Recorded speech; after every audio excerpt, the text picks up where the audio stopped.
Hello friends जय जगन्नाथ। जदि आपण फ्लिपकार्ट रू कोनोसी प्रोडक्ट मगाइथिबे डेट हो जाइथिबो किंतु प्रोडक्ट मिले नथिबो बोले फ्लिपकार्ट कस्टमर सहित केंति कथा हेबे चलंतु जानिबा।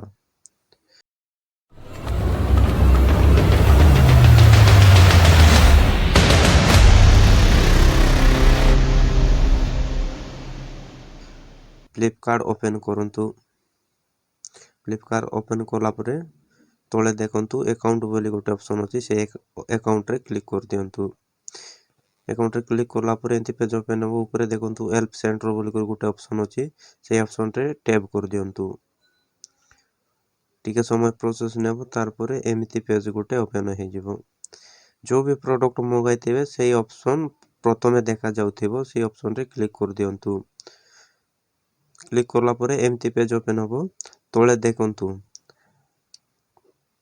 चैट विथ अस बोली गोटे ऑप्शन अछि एठी देखंतु चैट विथ अस सेही ऑप्शन रे क्लिक कर दियंतु।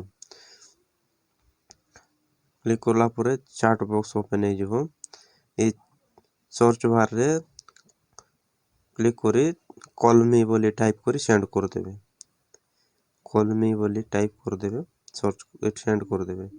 सेंड करला परे प्रथमे तीनटा ऑप्शन आसबो। ये प्रथम ऑप्शन रिक्वेस्ट ए कॉल से ऑप्शन रे क्लिक कर देबे। तार परे आपण ध्यान दियंतु जो लैंग्वेज रे कथा हेबे से लैंग्वेज ही बाछिबे। एठी सब लैंग्वेज देखा जिवो जो भी लैंग्वेज रे कथा हेबा चाहे से लैंग्वेज के चूज करी क्लिक कर देबे। जो प्रोडक्ट ऑनलाइन मंगाइबा बेले जो नंबर देथिबे से नंबर एठी शो करिवो। से नंबर रे वर्तमान टैप करदेले फ्लिपकार्ट कस्टमर थरपरु आपनकु कॉल आसीबो। जा भी अभियोग थिबो तांको जणाइ देले। Thanks for watching.